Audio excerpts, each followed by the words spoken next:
Hello everyone, I am Ankit and you are watching StudyIQ English. Now in our today's video, we'll discuss what is this no confidence motion that has been filed against the Lok Sabha speaker. Yes, you heard me right. This is a no confidence motion not against the government but against the Lok Sabha speaker.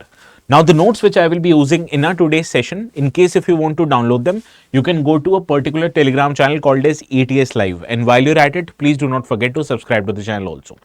Now let us understand the context why we have picked up this topic for our today's discussion. Now today, the opposition parties in India, they've decided to move a no confidence motion against the Lok Sabha speaker, Mr. Om Birla, in the House of Parliament.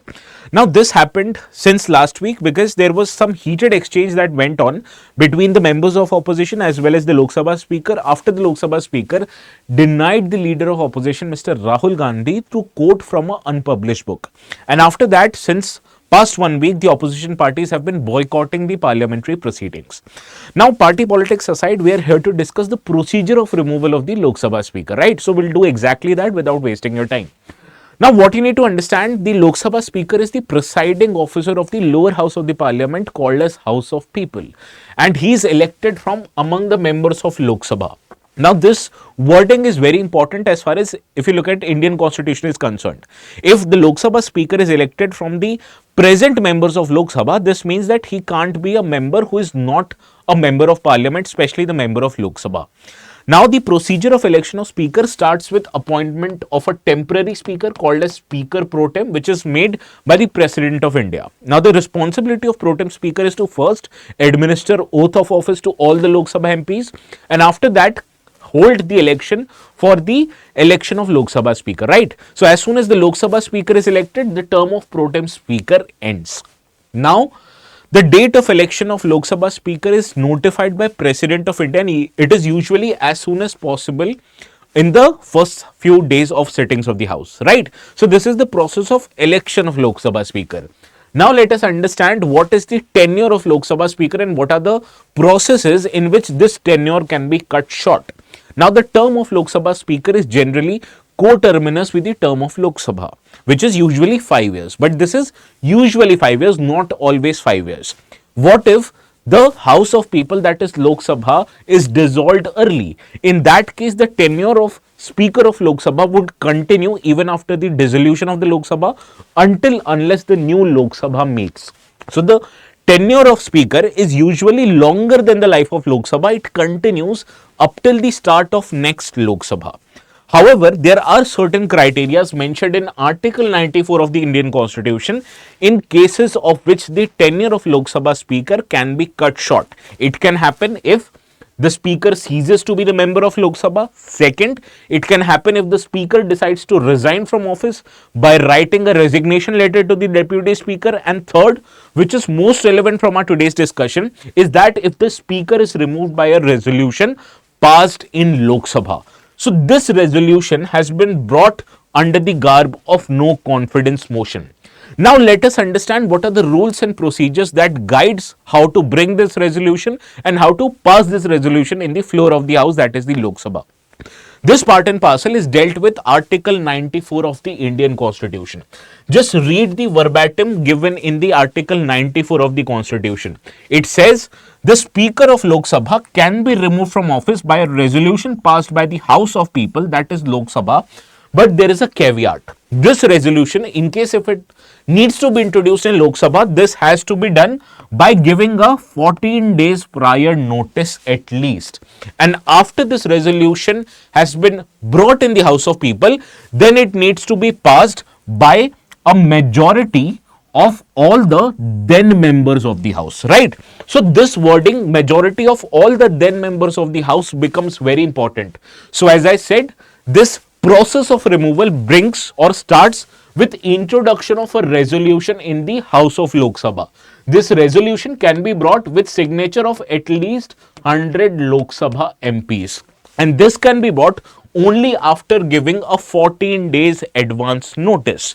Now, to pass this resolution from Lok Sabha, you need majority of all the then members of the house. If you go through very popular textbooks like M. Lakshmikant, they use the word effective majority. But as I showed you the verbatim of the text of Constitution, the word effective majority is not mentioned anywhere. It says you need to pass this resolution with a majority of all the then members of the house, that is all the members, that is total membership minus the vacancies in the house. Now what is the total membership of the Lok Sabha? That is 543, and let us assume presently out of 543 total members, if there are 13 vacancies, so what would be the effective majority here? What would be the majority of all the then members? To calculate this, we finalize 530, and if you divide 530 and the number you add 1, you get 266 members of the house. So I said hypothetically, if there are 13 vacancies in Lok Sabha presently, then you need at least 266 votes to remove the speaker from the floor of the house. So this is the process of removal of the speaker. It is done through all the then members of the house, majority of which, if they approve this resolution by voting, then only you can remove the speaker. Now let us understand certain restrictions which are imposed on speaker during the removal, and this is guided by Article 96 of the Constitution. Now Article 96, the verbatim of the Constitution is given here. The subsection 1 of Article 96 says, whenever the resolution of removal of speaker is under consideration on the floor of the house, then the speaker, although may be present in Lok Sabha, but he or she cannot preside over the sitting of the house, which means the powers of speaker to act as presiding officer of Lok Sabha, it diminishes at the time the resolution of his removal is under consideration. There are other restrictions also mentioned in Article 96 subsection 2 of the Article 96. It says, in case the procedure of removal is undergoing in the house of Lok Sabha, then the speaker has the right to speak and take part in the proceeding, and also has the right to vote, but only in the first instance. Speaker usually has the power not to put the vote in the first instance, but he has the power to cast a vote or provide casting vote, which is usually in the case of tie in the number of votes.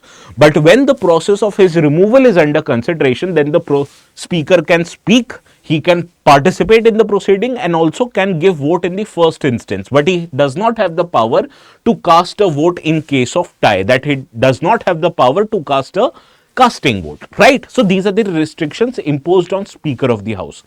Now you must be thinking, why is the post of Speaker so important? I told you Speaker is the presiding officer of Lok Sabha, which means he maintains the decorum of the House, he undertakes the conducting of his business, he regulates the proceeding, and also determines the agenda of the House. And in case some members are creating ruckus, some members are disrupting the House, he also has the power to suspend or punish members for their unruly behavior. And while doing so, the Speaker also has the right to adjourn the House in case the quorum is not met. What is the quorum? Quorum means at least 1/10 of total members needs to be present in the House, without which the House wouldn't function. And who has the power to adjourn the House in case of absence of quorum? It is the Speaker of the House. Similarly, Speaker, while being the presiding officer of the House, is also the final interpreter of the Constitution, of the rules of business, rules of procedure and conduct of business, as well as the parliamentary precedents. So it's the final interpreter. Even the Supreme Court of India can't intervene here, because it is the role and responsibility of the Speaker. Similarly, Speaker is also endowed with legislative and financial functions, the most important of which is that it is the Speaker which certifies if a bill is a money bill under Article 110 of the Constitution. And you understand, if a Speaker certifies a particular bill as money bill, the powers of Raj Sabha is limited in this regard, because Raj Sabha can't amend a money bill, and maximum it can delay passage of money bill by 14 days. If more than 14 days has passed since the bill was sent to Raj Sabha, that is a money bill, it would be considered as a deemed assent of the Raj Sabha. Similarly, when part and parcel of anti-defection law is concerned under 10th schedule of the Constitution, then also depending upon disqualification of the members, it is the responsibility of the Speaker to disqualify the members under the schedule 10th of the Constitution. As far as joint sitting of the Parliament is concerned, which is usually called to finalize any bill which has not been passed otherwise, then it is the Speaker of Lok Sabha who presides over the sitting of the joint session of both parliaments. Now please understand, joint sitting can't be called in case there is an impasse on passage of constitutional amendment bills. Other than that, the Speaker can order for a joint session of parliament. Also, Speaker usually appoints the chairpersons of all the parliamentary committees. Not just that, the Speaker is also the chairperson of Business Advisory Committee, Rules Committee and General Purpose Committee. And as I told you, Speaker is also endowed with a voting power. He will not vote in the first instance when he is acting as the presiding officer, but in case of tie of votes, in case of equality of votes, the Speaker is given the right to give a casting vote, which will help decide on the impasse in the parliament, right? So these are the important provisions relating to the removal of the speaker, which is very relevant because the news is there regarding this. Now, before we discuss a practice question, which is exactly the PYQ that appeared in the UPSC exam, there is a very important announcement. We have started taking admissions for GS Foundation batches for 27 and 28. The batches are available in multiple languages. You want to take admission in purely English language, just go to our website, select UPSC English, and you will find the batches which are there for 27 and 28. Before making the payment, please remember, if you use the code ATS Live, you are going to get maximum discounts over and above the discounts we are already offering. We are offering 50% off, but to get more discounts, please add the coupon code called as ATS Live, and the batches start as soon as possible. This is a limited period offer, so please do not miss out on that. Now, this is a question that appeared in 2018. Just look at the question. It deals with Speaker of Legislative Assembly. The Speaker of Legislative Assembly in the state legislature has the same power as that of Speaker of Lok Sabha in the Indian Parliament, right? So you can use these two terms colloquially, and this question would be easily solved in case if you have paid attention to the lecture that I just gave you. Please do let me know the correct answers in the comment section, and I also want your opinion on this particular matter. Do you think the opposition is right in order to pressurize the government by bringing a no confidence motion against the speaker, or should the speaker be more considerate on demands of the opposition so as to let the parliament function? Do let me know what you think in the comment section. And the ones who are waiting to download the notes, you can go to this particular Telegram channel. The name is ATS Live. You'll find the notes there. And if you have any problem in locating the channel, this is the QR code. You can always scan. So this is all from my side. Please have a very good night, and we'll meet each other again tomorrow.